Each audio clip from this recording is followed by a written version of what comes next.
Good morning. Good morning, Mary. You have a birthday coming up. I know I already started celebrating. Everybody's taking me to lunch. All right, Well, let's see. Father Nathan, I sent a pointer to a version of Over the Rainbow that had an introduction that was actually written for the song that was not in the movie. Dorothy just paraphrased a couple lines of it, Oh, Hmm. as a lead into the main part of the song. uh-huh. But when I did the PBS thing, I have a book that has What do you music in need? it. I had a copy of Over the Rainbow, and it had a whole section that's missing in, the introduction, Uh-huh. the song. And so I was curious about the history of that. So, There's a real but there were a number of scenes cut from the final edition of the movie, and one of them has uh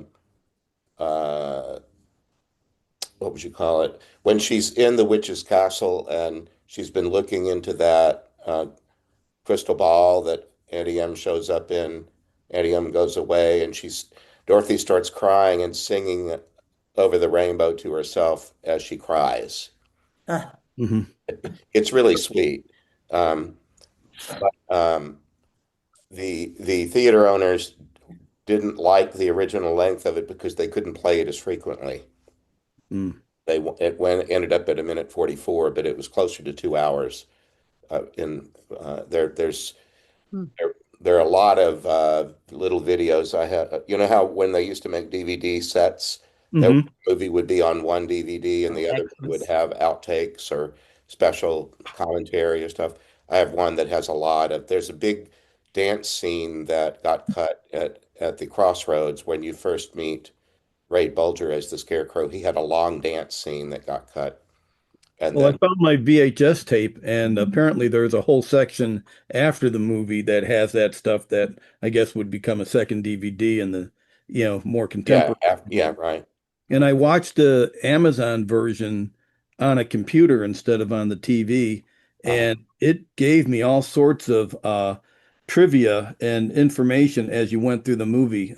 Some of what you said was actually there in little, yeah, on the left side there was a, hope, it would just tell you who was in that scene, and then, it would give you information about that scene, backup information. It was a pretty incredible way to review the movie. yeah.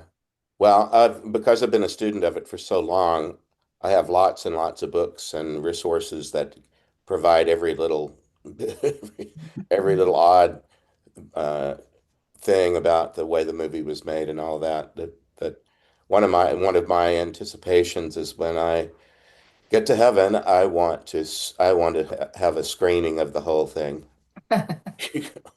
and I want the actors there to describe what it was like to film it, and that will be part of my little heaven. I was experiencing what he was, and so I had to buy the movie from Amazon, and I requested 1939, so I was able to get the old movie. Uh-huh. Okay.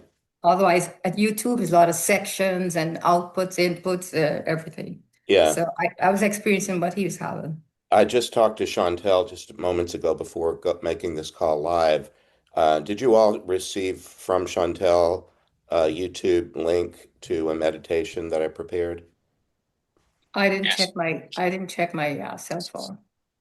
All right. Well, several years ago, you know the scene where Dorothy is exasperated. She's tried talking to everybody right at the beginning of the movie. Nobody's listening. She's just about given up. And Auntie Anne comes up to her and says, Dorothy, Dorothy, you worry yourself into a fret over nothing.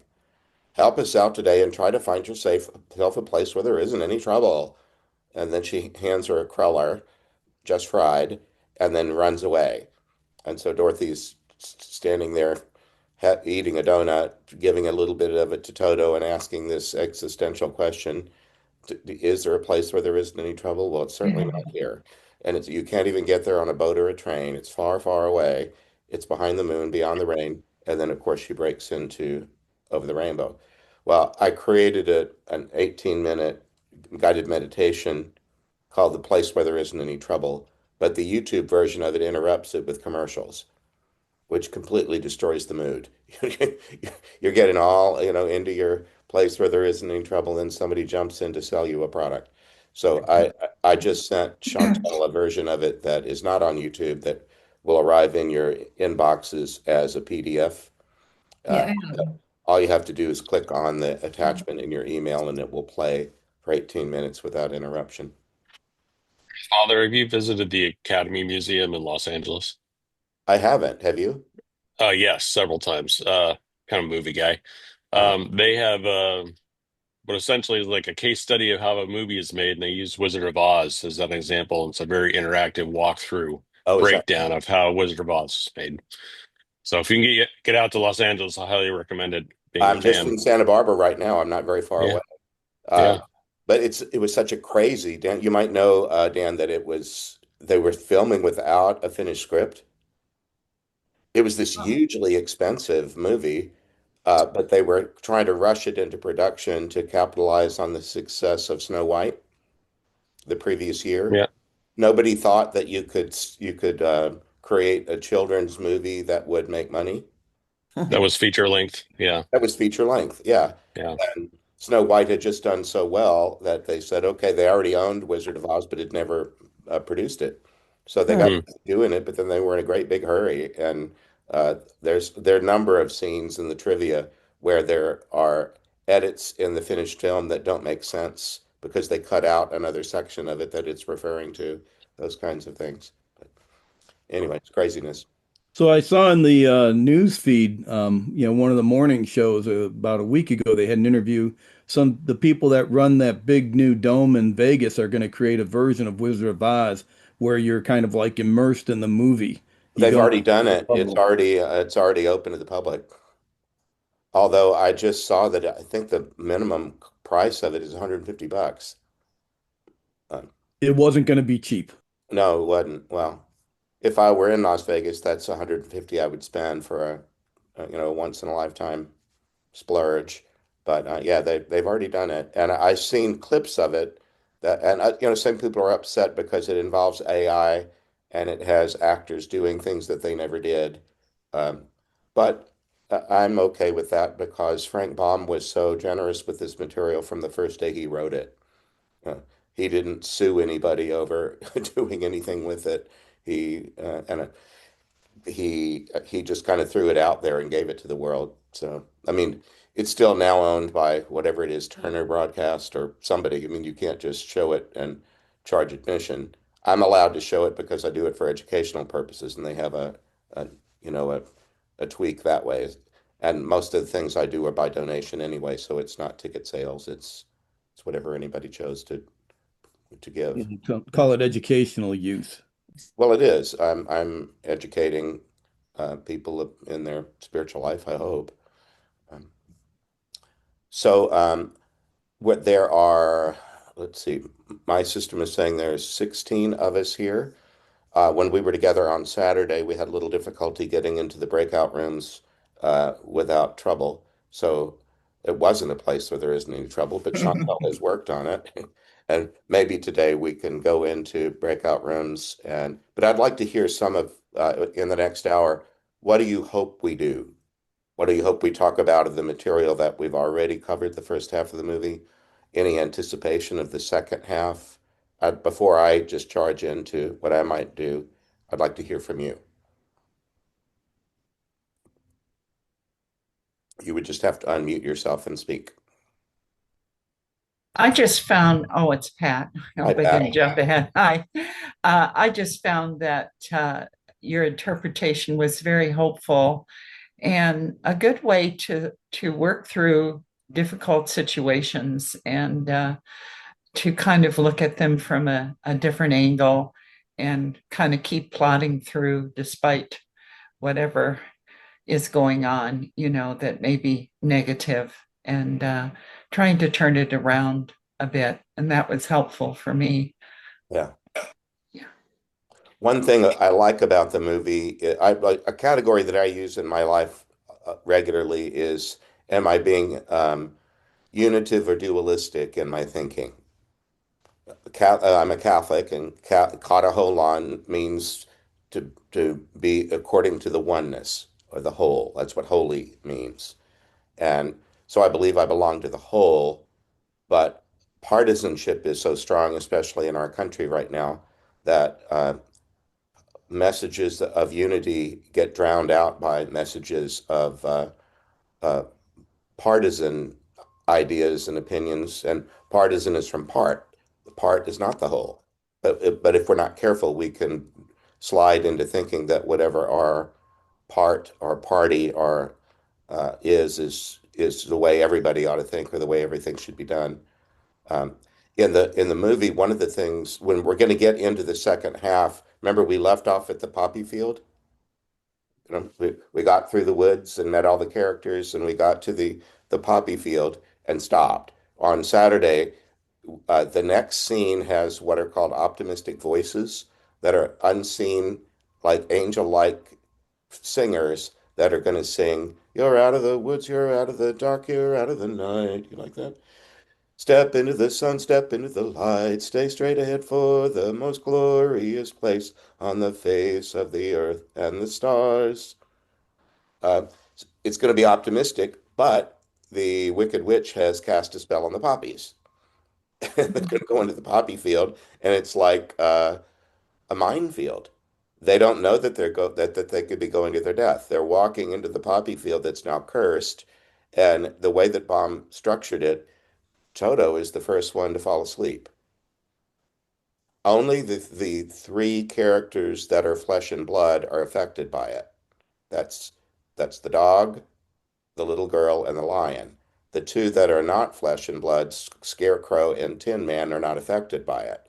But the other three fall asleep, and then they start screaming, for help. And Glinda the Good makes some sort of snow shower fall on them that reverses the curse, and they go on. But anyway, there's a lot of conflict coming in the next portion of the movie, but there's never a point where they hate. And they never strategize to kill or hate. They try to stay out of her way, and they try to stay focused on their mission, which is to get home, to get a brain, a heart, courage, all of those things. But they never hate. And that's something I really appreciate about the not only hate, but even enjoy disparaging conversations. There's not a part where they go dark on the Wicked Witch or where they gossip about the Wizard of Oz or any of it. They don't engage in group conversations that take on a negative tone or an us against them tone. They just try to stay focused on their mission. And for me, that's that's a discipline that I try to do too, is to say, I don't want to get drawn into us and them conversations. And believe me, all those years that I was a pastor, oh my heavens, there, church folk can disagree about just about anything. And I just know church folk because I've lived in the church my whole life. But I suppose that's why people don't like homeowners associations or PTAs or city councils or what have you, because there just seems to have been a kind of a communal loss of some civic skills about how to have conversations where we know we'll disagree, but where we come to a better idea of what we might do next. Well, anyway, I did ask for a comment, and I got one from Pat. How about another one or two, and then I'm going to send us into small groups. This is Catherine. Hi, Catherine. Good to see I you. loved that comment that said they persisted. How did they get through? They persisted. Yes. Yeah. They just, and that's part of what I was just saying, Catherine. They didn't allow themselves to be derailed by bitterness. They could have easily, but they didn't. And then when one or another of them would want to not persist, I remember when the scarecrow, when the lion wants to turn and run, they grab him under his armpits and he runs in place without his feet touching the ground because they won't let him run away. They know that he doesn't really want to do that. They persisted. Okay. All right. Well, what I'm going to do then is I'm going to ask Chantel to send us into a 15-minute group. Yeah, you got something else, Catherine? Yeah, I just remembered I saw a little short about the seven sleepers of Ephesus, and it reminded me of the field of poppies and the saints went into a cave to hide from the Romans, and they got bricked in and they just fell asleep. And then 100 and some years later, a guy needed a place to keep his sheep, and they unloaded the rocks to get the cave open, and the sleepers woke up and Well, started praising God and sharing the truth of the resurrection. And there was a heresy going on about Jesus not really resurrecting. uh, So they were able to correct that heresy, and then they went back to sleep. They died. They put them back in the cave, and well, their souls went to heaven. okay. I don't know that story. That sounds sweet. Well, this is really a free-for-all, but in your group, please be conscious that you've got 15 minutes, and if this works, three people. So try to um, see that there's so an equal opportunity for people to share. It can either be about what we've already done or the portion that we're going to be into, and I'll see you in 15 minutes. So what I'd like to do now is, well, talk a little bit about, I'd like to hear some feedback from you. I've been trying to encourage you to into a meditative space. And in the way that I structured this, I gave you the movie as a prompt, but only a 10-minute prompt with some questions to ponder so that when you go into meditation, you're not just in the echo chamber of your own normal thoughts. A retreat involves pulling back from, it's a military metaphor, to pull back from the fight, the fray, so that you can re-strengthen. So it involves retreat involves not thinking the same old thoughts, or trying to prayerfully put yourself in a space where you're open to new input or new appreciations. Have any of you had that over the past week to 10 days? Um, Let me first ask that. Has anybody found that you were able to set aside some spiritual practice time, meditative, contemplative time, and succeeded at it, or had a good experience?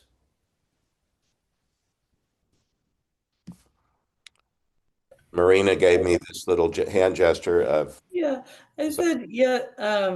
Well, what I just said in our small group is I want to, this is different than like a full weekend retreat where you talk and then after each section we pause and journal and reflect. So I want to make a conscious effort to do that more over the coming weeks. I did some of that this week, but I think the guide that you printed and the meeting summary by Zoom AI that like listed out all your points, like I think the real benefit will be taking, because you gave us 20 things to think about, I which is did. wonderful, but the true benefit is if I sit and take time to reflect on, you know, even just a few of them, and I want to make sure that I don't short myself on that deeper work, which it's Sure. easy to do.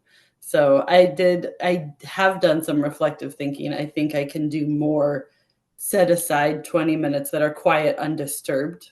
That's my goal Yeah. in the coming time. Good. Good. Well, the rainbow is a huge motif in Oz, and the rainbow is this color spectrum. It's it's the whole it's the whole band. And so, if I've given you 20 things to think about, uh, uh, ask for guidance to think about one, or ask one of them to show itself to you. One thing, help me. Well, when you go into your meditation, it's good to ask the Holy Spirit, would you speak to me in a voice that's different from just my own psychobabble? I want to hear you speak to me. And then it'll still sound like your own interior voice, but if you ask for input, you'll get it.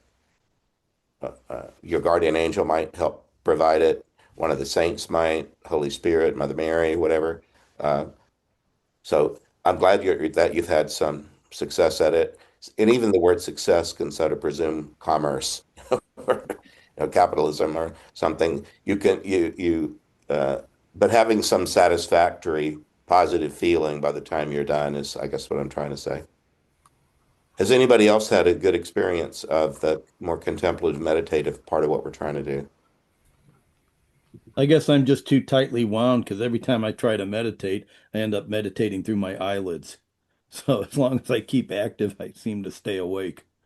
Oh, well, have you tried blessing your sleep and saying, should I fall asleep while I'm meditating? Would you use that to best advantage? No, but thank you for that insight. Yeah. It's going to be Okay. now a Okay. key part of of everything. So thank you. All right. Well, as you know, a lot goes on in my sleep. And you're asleep a third of your life. Don't waste it.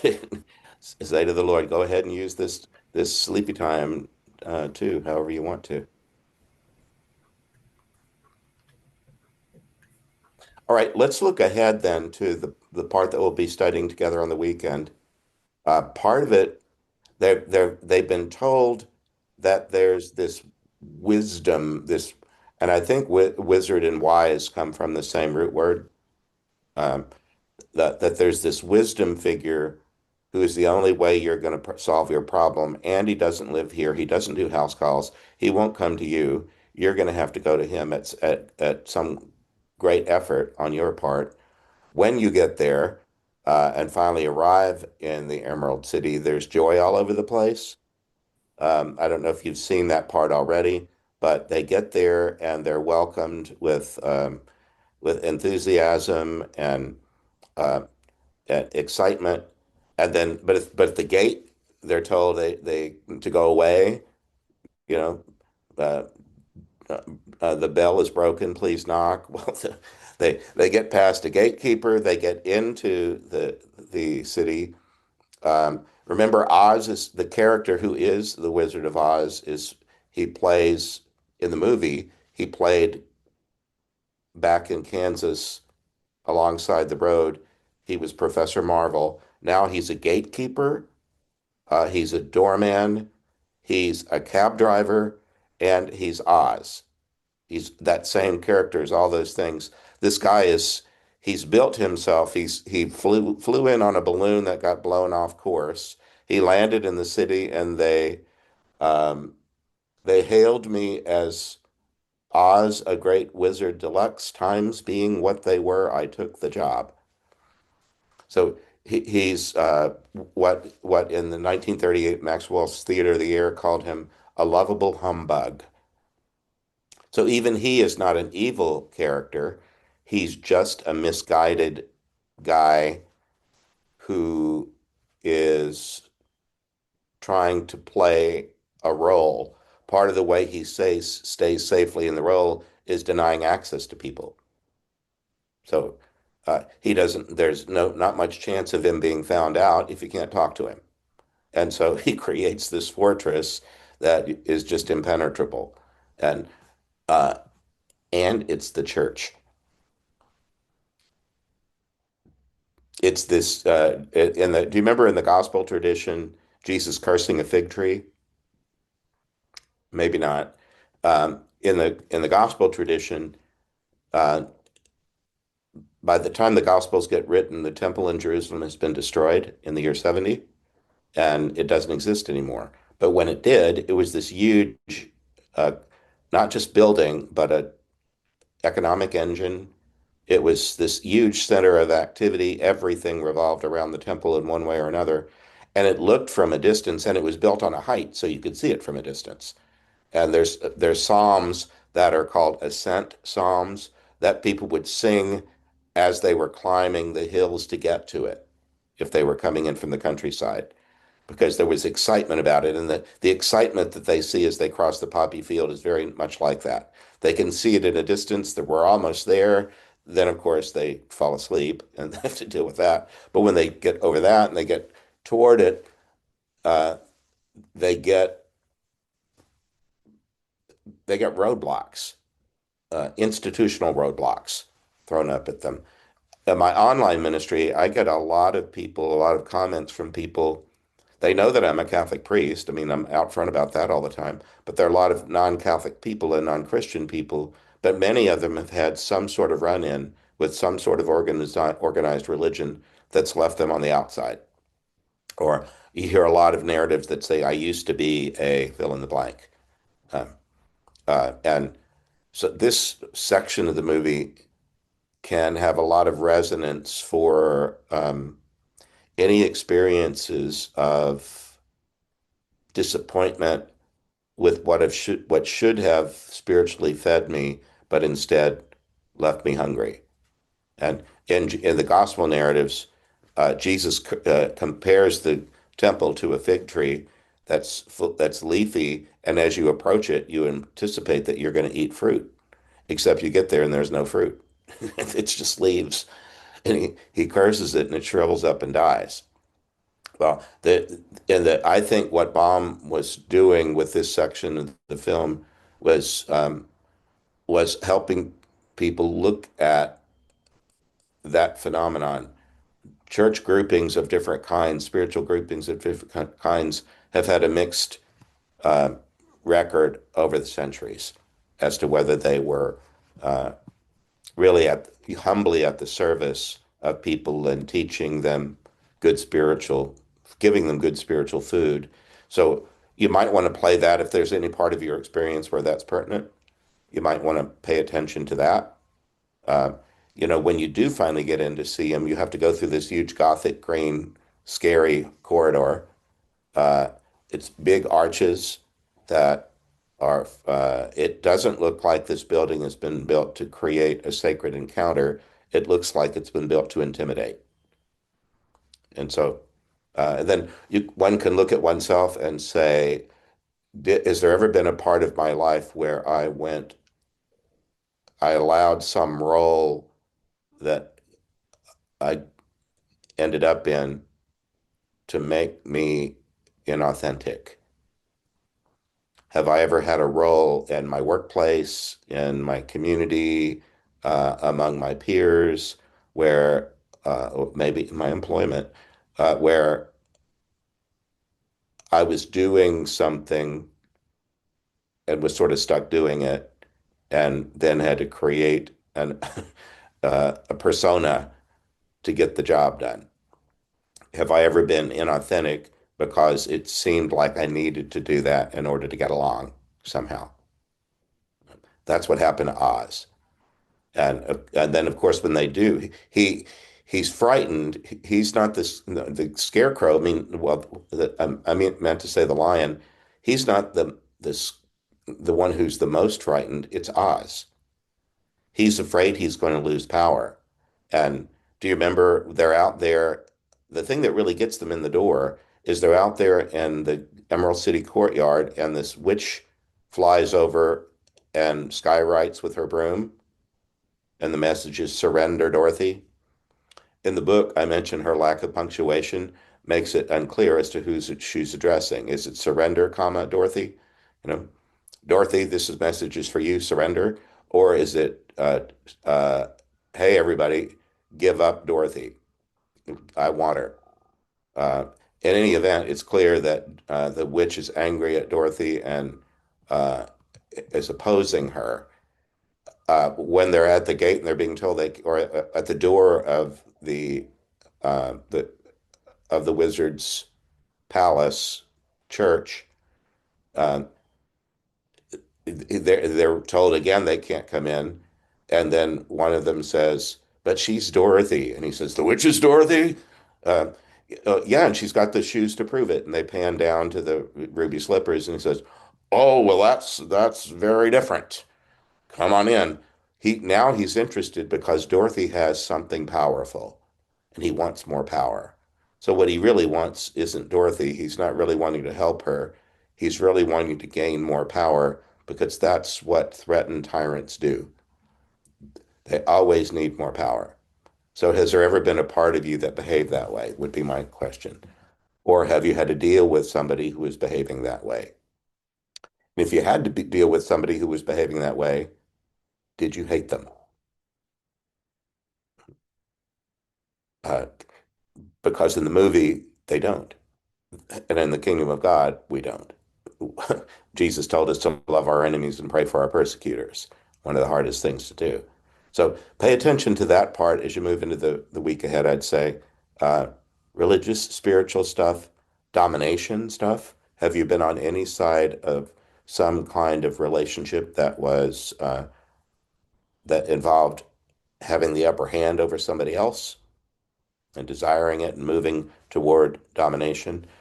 When Oz tells them, "I'll be happy to grant your request, but first I need you to do one simple thing. Bring me the broomstick of the Wicked Witch of the West." Well, it's certainly not a little thing, and they recognize it as such and say, "Huh, well." Uh, but I think it's the Tin Man who says, "But to do that, we might have to kill her." He doesn't suggest that he wants to. He just, how would we do that? We might have to kill her. And then the lion says, but what if she kills us first? Well, nevertheless, now they've been given yet another task, and they've got to go get this dang broomstick, however you do that. So, and then of course there's no instructions. We just have to figure it out. They leave there on that errand to go get the broomstick, and then they enter that creepy. There's another creepy forest, uh, somewhat like the one that they were in earlier. And there's a sign that says, "I'd turn back if I were you." And the lion reads it and says, "Good idea. Let's get out of here."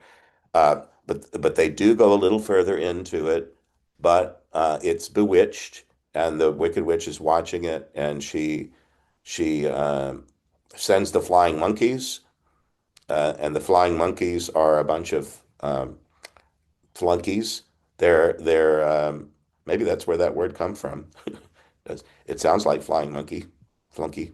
They were uh, they were perfectly fine, happy monkeys who were put under a spell, and she has a cap that she can use 3 times to force them to do what she wants. And this is her last time. She gets to command them one last time, and she tells them to go get them.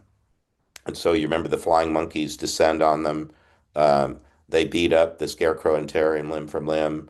They raise up the Tin Man and drop him. Um, and then they carry off Dorothy and Toto into captivity. Okay. So there's this whole section that involves danger, conflict, um, and I don't know if your lives have any of that going on in it, but ask the Holy Spirit for, are there any lessons in here for me?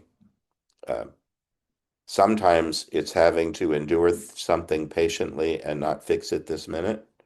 Trust that things will turn. Somehow this is going to work itself out. Well, anyway, Dorothy and Toto end up in the witch's castle. She turns over that odd uh, hourglass with red sand in it and says, "This is how long you have to live." So now her life is threatened. There's that scene where she is trying to call out to Auntie M. Auntie M shows up in this crystal ball for only a moment, but they can't connect with each other. For any of you that have had mother issues, um, that might be a place to land for a little while. Um, there's and remember, Auntie Anna isn't the mother exactly anyway, but she and Dorothy are having trouble connecting, but they want to. That could be a rich meditation. Um, and then there comes a point where uh, Toto escapes. And if you think of Toto as the Christ, that's the only time in the movie when he's not with Dorothy. He runs away from her to go get the community. And I love the fact that Dorothy, even though her life has just been threatened, she has to watch the sand, uh, watch her life ebb through from the top to the bottom of an hourglass. Um, right at that moment, Toto escapes and runs away. And instead of feeling more devastated than ever, because she'd just been abandoned by the very last person to be with her, Toto, instead she says, "Run, Toto, run." And she doesn't say, "Run, run, run, and go get people to save me." She just says, "Run, I want you to get to safety." So it's a really loving, freeing release of Toto. I don't want you in here. I don't want me in here. But if you got away, great. Uh, well, Toto gets busy finding the broken community, and here, Marina, you were with me at Arizona State. Is there anybody else on the call that was with me at Arizona State? Um, I can't see all of you at once the way that my thing is configured. Um, I felt like that community was broken in a lot of different ways.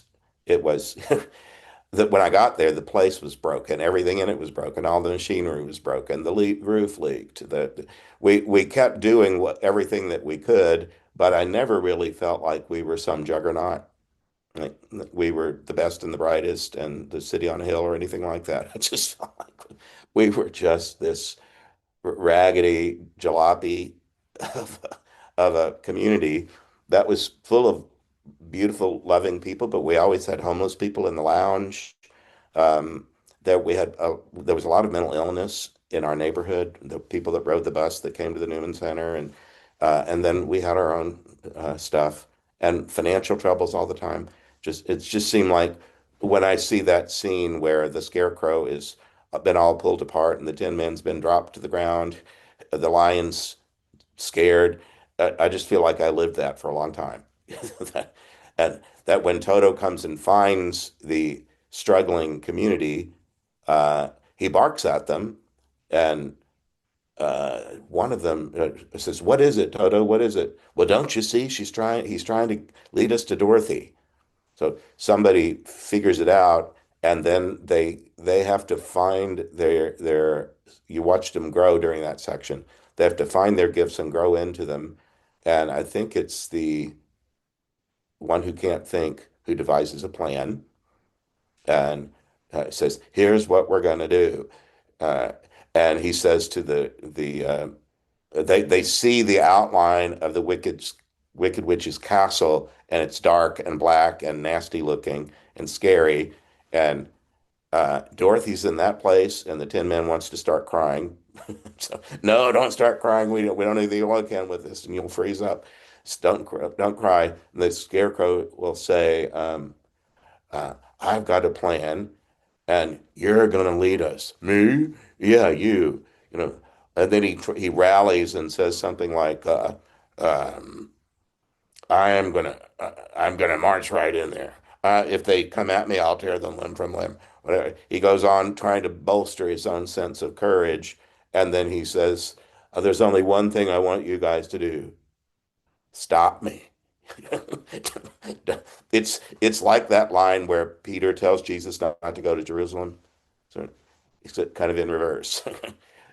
He's not found the fullness of his courage yet. He has an idea that there's a possibility that he could be courageous, but he's just not there yet. But the situation demands it. And then there's this big chase all through once they do get into her place and she discovers they're there. There's all of that going on. And then she finally corners them, and uh, they're trapped, and now she's going to kill them one by one, and Dorothy will be the last one to go. She'll have to watch the other ones die first.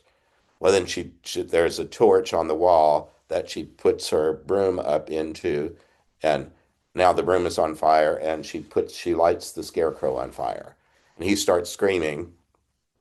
There's a handy bucket of water on a window ledge that Dorothy sees. She throws it on the scarecrow just to put him out, and some of it splashes on to the Wicked Witch. And how could you possibly have known that that would do her in? You know, she just got splashed with some water, which to me is very baptismal. Uh, it's holy water. It. Then she melts. Uh, Dorothy has the wherewithal to ask for what remains of the broomstick. There's this moment where the Winky guards, uh, instead of being angry at them for just having killed their leader, they genuflect to Dorothy and say, "Hail, Dorothy, the Wicked Witch is dead."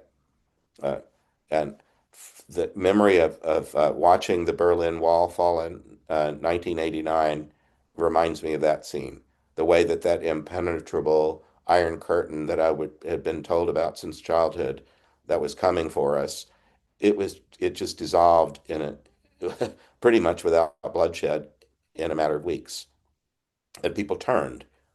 People who had been following the leader to go along to get along turned when the leaders turned, and and started a new day.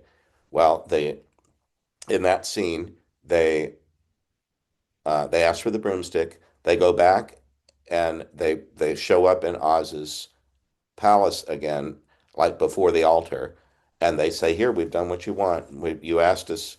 This is transactional religion. You know, when you demand that God give you what you want because you prayed for it." And that's really heartbreaking when people have been praying for the health of their loved one who died, and then they feel cheated. That I did the thing, and then you didn't live up to your end of the bargain. So is there any of that in your own life? So transactional religion, where you've been taught somehow that if you do this, God will do that. Well, they get back there and they have the broomstick and they did the transaction. Now it's time for you to live up to your end of the bargain. And he tells them to go away, come back tomorrow. Dorothy holds out and says, "No, you've waited long enough. We've waited long enough." And that's when Toto runs over to the curtain, that famous curtain, and it's Toto who pulls the curtain back. He's the Christ who unmasks the fraud. And then, of course, you have that famous line of uh, "Pay no attention to that man behind the curtain." Dorothy gets right up in his face and says, "Who are you? Who are you?" Which is what Moses asked God at the burning bush. "Who are you?" And says he shouts into the microphone, "I am the great and powerful." Then he turns toward her away from the microphone and whimpers, "Wizard of Oz." And she says, I just love that scene. It's not amplified anger anymore. It's just somebody who's been discovered, found out I'm this. And you couldn't be. You couldn't be. Well, I'm it. I'm it. And when she realizes that the whole thing's a fraud, she points her finger at him and says, "You're a very bad man." And he wisely says, "Oh, oh no, I'm not a very bad man. I'm just a very bad wizard." There might be a meditation for you somewhere in your life where you did stay too long in some role and um, tried to fake it till you make it and let somebody down when you were finally discovered. That could be a part of your story, or it could be a part of the story of somebody who's opposing you right now. There might be somebody at some workplace that makes everybody miserable, and who the hell knows why? What's the backstory of that? Uh, and you might pray for that person and for the healing of whatever the backstory is. People didn't come out of the womb, you know, uh, that way. Nobody was born to be mean and miserable. Um, anyway, I'm just then he says, "Well, but I do have your gifts." And so he starts with this, giving the three main characters their gifts, and then Dorothy's left to say, "Well, there's nothing in that black bag for me." Then he promises to take her home, but he doesn't know how to fly the balloon. She lands back. Uh, I want to fast forward to the last few minutes of color where Glenda floats in on a bubble where Dorothy's crying that now I'll never get home. She's been disappointed one more time. And she's grabbing and grasping and saying, "Will you help me? Can you help me?" And Glenda says, "You don't need to be helped any longer. You have gone home anytime you pleased." "Well, why didn't you tell her?" "Well, she had to learn it on her own." What have you learned?" "Well, if I ever go looking for my heart's desire, if I look any further than my own backyard, I'll know that I never really lost it to begin with." Is that it? That's it. Then she has to say these goodbyes to each of these characters that feel like a death scene. And if you're as old as I am, you probably had a number of different either real deaths of people that you love and bedside vigils, or you've had relocations where you had to say goodbye to people that you probably won't see again. Maybe you leave a job where people are encouraging you to leave it, um, but they're doing that generously because you won't have those relationships anymore. But they're looking out for your good. There's all kind of ways in which um, that last scene has to do with saying holy, wholesome goodbyes to a time and a place and a people. I really need to go to this other place where I'm at home. This has been good, but this isn't my permanent place. I need to go to the next place. Right. Well, she does that. She clicks her heels together. This swirl starts over her heart, lands her in her bed, and here comes Dorothy. I was talking to someone earlier about having a mother who was over controlling and unpleasant and stuff, and who died that way. When you get to see the last version of Auntie M, she's not this frazzled, hurried, um, dismissive person she was at the beginning. She's she's talking in sweet little soothing tones to a sick child. Oh, Dorothy dear, it's me, sweetie. She's putting a cold compact compress on her forehead and so on, sweet talking her. She wakes up to that. She sees Uncle Henry. She sees the farmhands, even the guy that was Professor Marvel, who's just been the Wizard of Oz. You were there, and you were there, and you were there. And it's really like a near-death experience. She has a hard time explaining it. So it might be that in that part you consider deaths that you've lost, um, uh, connectivity with people that have died already, relocations, jobs, uh, maybe for those of you that are parents, empty nesting or sending a kid off in a way that is definitive, um, unrepeatable. So partings of different kinds. And then I believe that the end of the movie is a glimpse into afterlife reunion. It's coming home to a place you are at home in that's like it was, but different. And then I love the idea that she can say, "There's no place like home, and I'm never going to leave here again. This is my place. I'm with you, and I love you all." And the lady that wants to kill Toto still lives down the street, and the house has been hit by a tornado. It doesn't.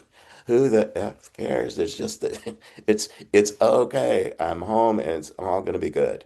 And then she's got new energy that she's going to use to face whatever the other stuff is. The sequel is really a prequel. Wicked is really about how did the Wicked Witch get wicked. But if ever anybody wanted to do it's probably been done, and I don't know about it. Dorothy, the next chapter. Well, then what did that? At the end of my book, I mentioned, well, maybe Dorothy goes over there and apologizes for letting Toto get in her garden twice a week.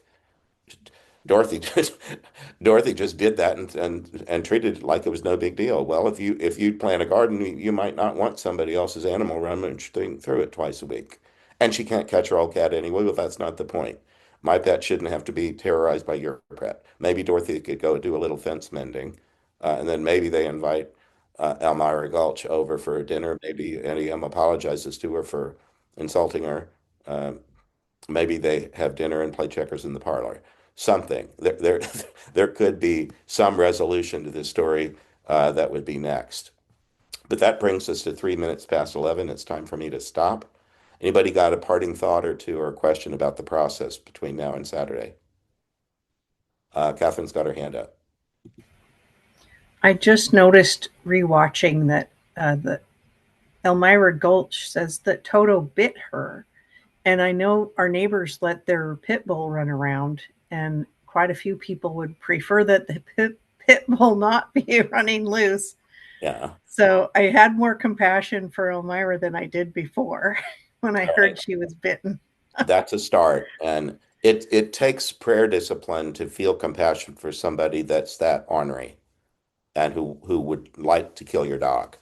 But that's part of what you could do in your prayer practice and say, could I sit here?